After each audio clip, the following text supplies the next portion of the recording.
संघटना जे आहेत, ओबीसी नेते जे आहेत, त्यांना राजकीय भूमिका ही घ्यावीच लागेल. नेते आहेत, कार्यकर्ते आहेत, आपण कोणा ना कोणाशी तरी एवढी वर्ष जुळलेलो आहोत, याच्याबद्दल दुमत नाही, ते स्वागतार्ह आहे. परंतु आता ठरवण्याची वेळ आलेली आहे की आपण कोणाबरोबर आहोत.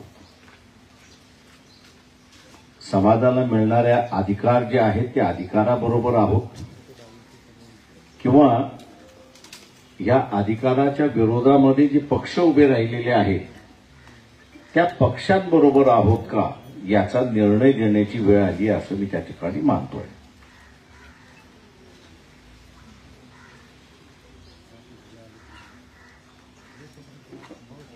,1990 साली आरक्षणाचा असणारा अंमलबजावणी करण्याची वेळ ज्यावेळेस आली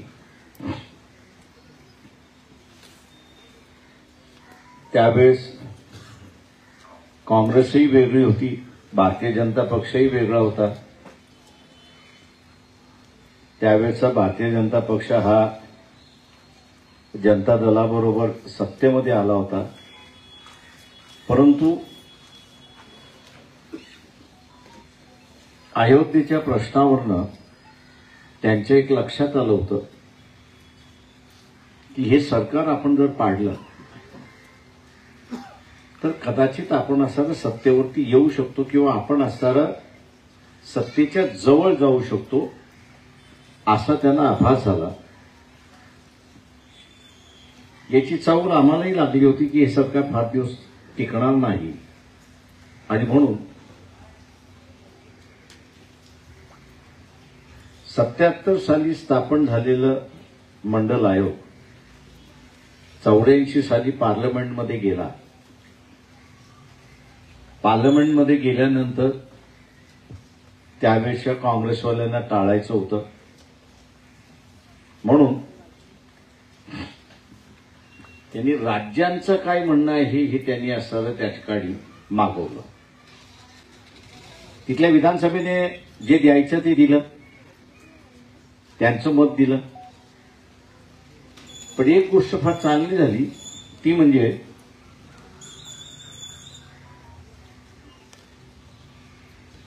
की त्यावेळेच्या गृहमंत्र्यांनी एक वक्तव्य येऊन केलं होतं आणि ते म्हणजे की आम्ही मंडल कमिशनच्या शिफारशी आणि तो अहवाल स्वीकारलेला आहे आणि त्याच्या संदर्भात जे जे आदेश काढायचे आहेत ते आदेश आम्ही असं वेळोवेळी त्या ठिकाणी काढत राहू.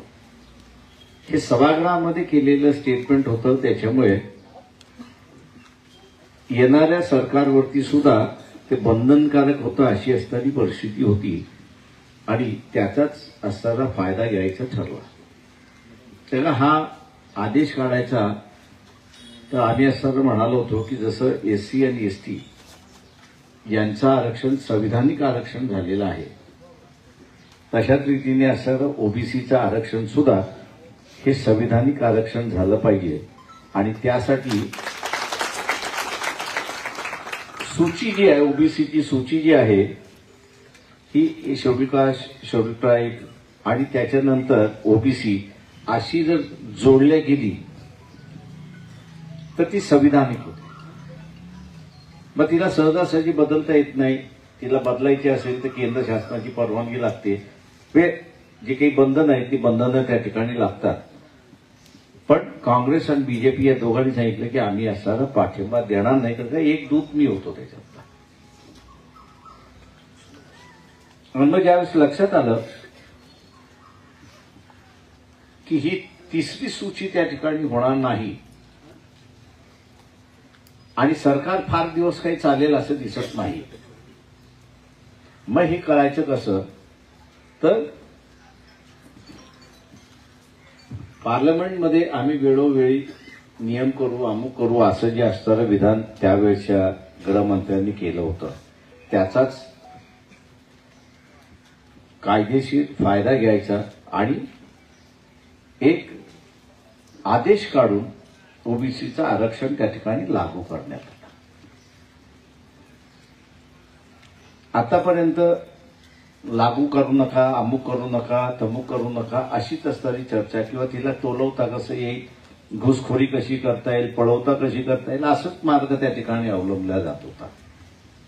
पण आता असणारा थोडासा मार्ग बदलला अशी असणारी परिस्थिती आहे. गव्हर्नमेंटचा GR आपल्याला माहिती आहे बदलल्या जाऊ शकतो, त्याला स्थगिती मिळू शकते, किंवा काही करून त्याला असताना थांबवता येतं अशी असणारी परिस्थिती आहे. पण त्याच्यासाठी संख्याबळ लागतं अशी असणारी परिस्थिती आहे. मध्यंतरी शरद पवारांचं स्टेटमेंट होतं की आम्ही समाजाचे 225 आमदार निवडून आलो. आणि मग लक्षात आलं इथे एक फार मोठा डाव टाकला जातोय, आणि तो म्हणजे की ओबीसीचं आरक्षण कायमपणे स्थगिती करून घ्यायचं. जसं मध्यंतरी आपण बघत असाल की कोर्टामध्ये पिटिशन टाकून ग्रामपंचायती, जिल्हा परिषद, पंचायत समिती, नगरपालिका, महानगरपालिकेतला आकडेवारी जोपर्यंत येत नाही तोपर्यंत लागू करू नका असा असताना जो आदेश आला होता, त्याच पद्धतीने असणारं या ठिकाणी चाललंय. आणि त्याला विधानसभा आणि लोकसभा याची साथ पाहिजे अशी असणारी परिस्थिती आहे. 225 म्हटलं तर सहज विधानसभा ताब्यात येते. कोणाच्या ताब्यात येते तर समाजाच्या ताब्यात येते, म्हणजे एका समाजाच्या ताब्यात येते अशी असणारी परिस्थिती आहे. आरक्षण SC आणि STचं आहे, ते येत राहतील त्या याच्यामध्ये. आणि म्हणून आपण असणाऱ्या ह्या आरक्षणाच्या संदर्भातलं जे आहे ते लोकांसमोर मांडायला आणि लोकांसमोर त्या ठिकाणी परिस्थिती काय आहे ती सांगणं ही गरजेची अशी असणारी परिस्थिती आहे. म्हणून मी सुरुवातच करताना असं म्हटलं की आता निर्णायक वेळ आलेली आहे की तुम्ही कोणाबरोबर आहात, मिळालेल्या अधिकारांबरोबर आहात, की आम्ही ज्या संघटनेमध्ये होतो, ज्या पक्षामध्ये होतो, ज्या नेत्यांबरोबर होतो त्यांच्याबरोबर आहोत. ते जर झालं तर हे कायमचं हरवलं म्हणून असं असताना समजा. आणि म्हणून आज जे काही यांनी पोस्टर्स अमुक तमुक ह्या सगळं पब्लिसिटी जे केलेलं आहे त्याच्यामध्ये असणारं एक त्या ठिकाणी टाकलंय की किमान 100 ओबीसीचे आमदार निवडून आणले पाहिजे. वाचवण्याचा हा एकमेव मार्ग आहे. वाचवण्याचा हा एकमेव मार्ग आहे. आवाज ओबीसीचा जोपर्यंत विधानसभेमध्ये जात नाही, निवडून जात नाही, तोपर्यंत हे आरक्षण वाचणार नाही हे आपण लक्षात घ्या. SC आणि STचं मी जसं म्हणाल्याप्रमाणे संविधानिक आहे. संविधान जोपर्यंत बदलत नाही तोपर्यंत असणारा त्याला हात लागत नाही. त्याच्यामुळे आहे क्रीमी लेअर अगोदर ओबीसीचं येऊन गेलेलं आहे, उरलेलं शिल्लक राहिलेलं अशी असणारी परिस्थिती आहे. त्याच्यामुळे जायला वेळ लागणार नाही. ओबीसीचा असताना आता एकच ध्यास असला पाहिजे की ओबीसीचा जो कोणी उमेदवार असेल तो माझ्या समाजाचा नसेल पण तो ओबीसी आहे. माझी सामाजिक आयडेंटिटी, मी ज्या समाजाचा आहे ती माझी सामाजिक आयडेंटिटी आहे.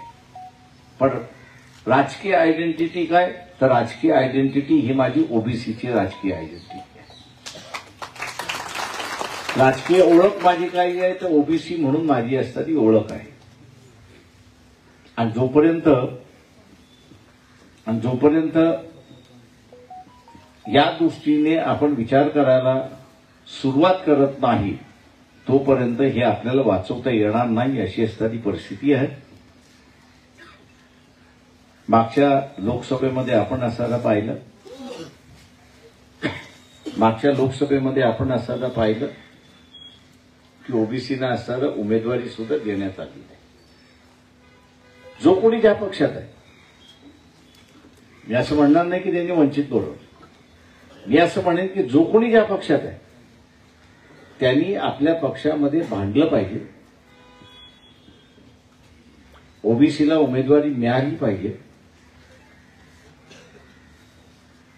ती मिळवण्यासाठी त्यांनी पूर्ण प्रयत्न केले पाहिजे.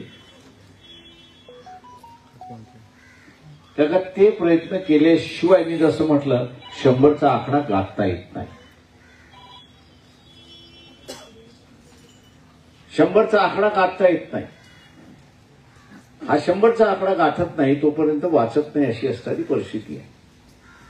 त्याच्यामुळे ज्या ज्या पक्षात आहे, मग कोण काँग्रेसमध्ये असेल, काँग्रेसमध्ये कोण एनसीपीमध्ये असेल, एनसीपीमध्ये कोणी उद्धव ठाकरे शिवसेनेमध्ये असेल तर उद्धव ठाकरे, कोणी बीजेपीमध्ये असेल तर बीजेपीमध्ये, कोणी एकनाथ शिंदेच्या पक्षामध्ये असेल तर एकनाथ शिंदेच्या पक्षामध्ये. तुम्ही जिथे कुठे ओबीसीचे कार्यकर्ते म्हणून आहात, नेते म्हणून आहात, त्या ठिकाणी तुम्ही असणारं लढलं पाहिजे, भांडलं पाहिजे. आणि भांडूनही मिळालं नाही तर टेम्पररी तो पक्ष सोडावा लागेल, एवढं लक्षात घ्या.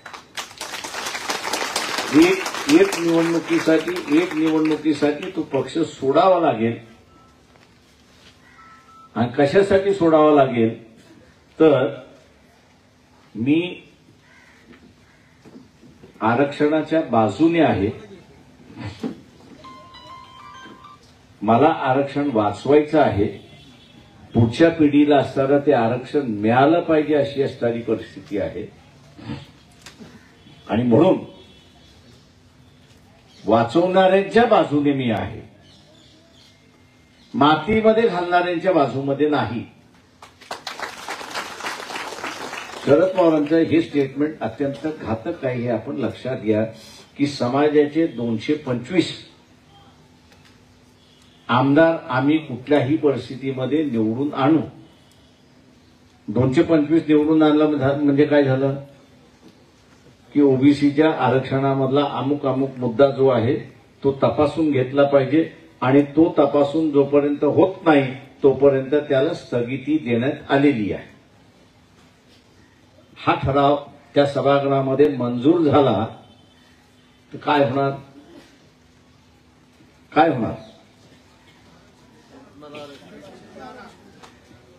थांबलं. थांबवायचं की न थांबवायचं हे आता ओबीसीच्या हातामध्ये. जनजागृती करत आहोत, परिस्थिती आपल्याला समजावून सांगत आहोत, त्याचं गांभीर्य आम्ही असताना आपल्याला समजावून सांगत आहोत. आणि म्हणून हे कुठल्या पक्षाचं आंदोलन न होता आम्ही असणाऱ्या सर्व राजकीय पक्ष जे ओबीसीचे नेते आहेत त्या सगळ्यांना आम्ही असं म्हणालो की हा एक सिरियस प्रश्न झालेला आहे, तेव्हा आपण सगळेजण एकत्र येऊन याच्यासाठी लढलं पाहिजे आणि एकत्र येऊन हे वाचवलं पाहिजे. माझं आव्हान आहे आपलं की मतदार आपण आहात. या पक्षांचं आता कॅरेक्टरायझेशन व्हायला सुरुवात झाली आहे. काँग्रेस, एकनाथ शिंदे शिवसेना आणि शरद पवार हे आता मराठा समाजाचे प्रतिनिधी झालेत अशी असणारी परिस्थिती आहे. भारतीय जनता पक्ष आणि उद्धव ठाकरे हे कायस्थ ब्राह्मणचे प्रतिनिधी झालेत अशी असणारी परिस्थिती आहे. नाही तर बीजेपी ओबीसीच्या पाठीमागे राहिली असती, कारण का आतापर्यंत ओबीसीने बीजेपीलाच तारलेला आहे. बीजेपीला तारलं कोणी असेल तर ओबीसीनेच तारलेलं आहे. पण आज बीजेपी सुद्धा ओबीसीच्या पाठीमागे उघडपणे आम्ही असणारं हे होऊ देणार नाही. आणि ज्याला आपण म्हणतो की सगळे सोयऱ्यांचं जेवू देणार नाही, किंवा हे जे 55 लाख त्यांच्याच कालावधीमध्ये जे खोटे सर्टिफिकेट देण्यात आलेले आहेत ते आम्ही स्थगित करतो, तपासून घेतो, सरत्या असतील तर देऊ, ही भूमिका घ्यायला तयार नाही.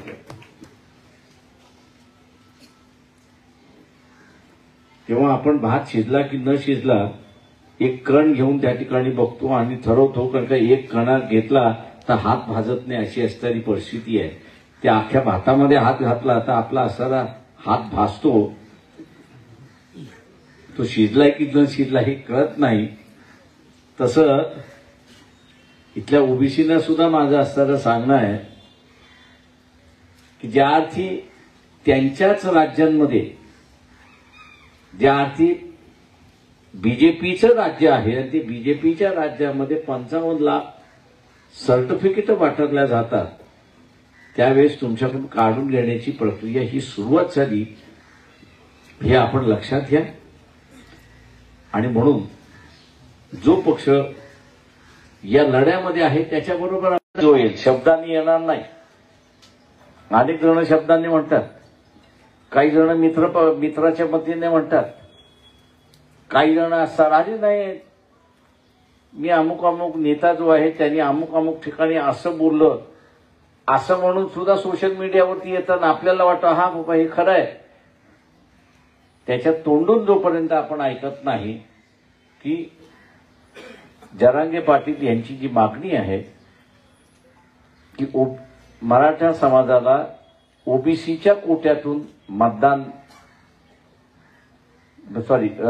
आरक्षण द्या, ही जी मागणी आहे ही मागणी कायदेशीर नाही, जमू शकणार नाही.